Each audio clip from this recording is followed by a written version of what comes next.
हम पुण्यमका सब गोटे के प्रणाम करैत छी। आइ हम एकटा कोबर गीत सुनाबै छी जकर रचना हम अपने स्वयं केने छी। अगर नीक लागत तऽ अहाँ सब एकरा लाइक कमेंट्स जरूर बताएब और सब गोटे के बहुत बहुत प्रणाम और धन्यवाद। गीत सुनू और अगर अहाँ सबके नीक लागत एकरा लाइक कमेंट्स कऽ कऽ सब्सक्राइब कऽ कऽ हमर चैनल के नव नव गीत सब सुनू। सुंदर कनिया के पैर पे जनिया रुनु जुनु नूपुर बाजे।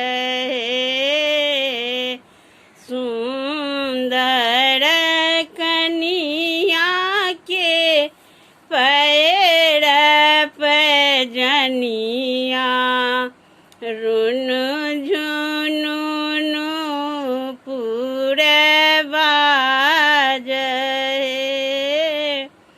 कोबरहि सुत गेला दुल्हा से राम दुल्हा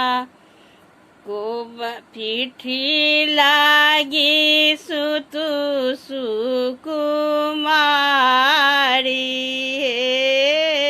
कोबरहि सुत गेला दुल्हा से राम दुल्हा पीठी लागी सुतु सुकुमारी।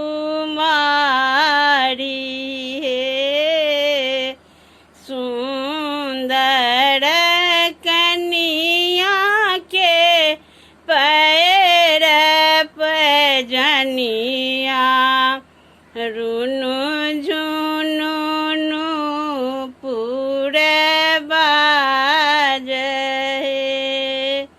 घुड़ी सुतु फिरी सुतु दुल्हा से राम दुल्हा हमरो हेरायल चंद्रहार। घुड़ी सुतु फिरी सुतु दुल्हा से राम दुल्हा हमरो हेरायल चंद्रहार। सासु ने चोरौलनि ननदी ने चोरौलनि अहीं प्रभु लेलहुँ चोराई। सासु ने चोरौलनि नदी ने चोरौलनि अहीं प्रभु लेलहुँ चोराई।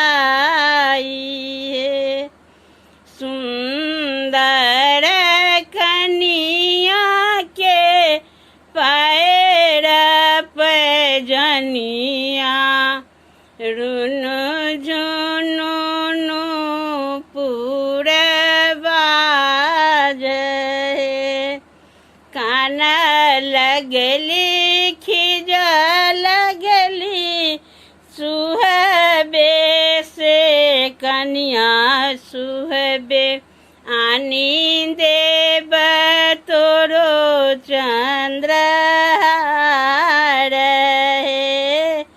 कान लगली खिज लगली सुहबे से कनिया सुहबे आनी दिया हमरो चंद्रहार। जुनी कानो जुनी खिजु सुहबे से कनिया सुहबे आनी देव तोरो चंद्रहार।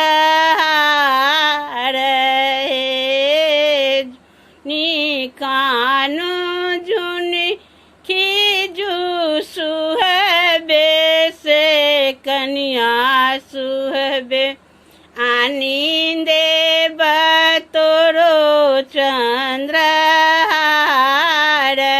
हे जाए बमे पटना धनी है करब दोसर ब्याह आनींदे बतोरो चंद्रहार हे जाए में पटना धनी है करब दोसर ब्याह आनींदे बतोरो चंद्रहार हे जुनी जाओ पटना पिया है जुनी करू दोसर ब्याह हको बरे भेटल चंद्रहार हे जुनी जाओ पटना पिया है जुनी करू दोसर ब्याह को बरे भेटल चंद्रहार हे सुंदर कनिया के पैर पजनिया रुनु झुनु नु पूरे बाज। धन्यवाद।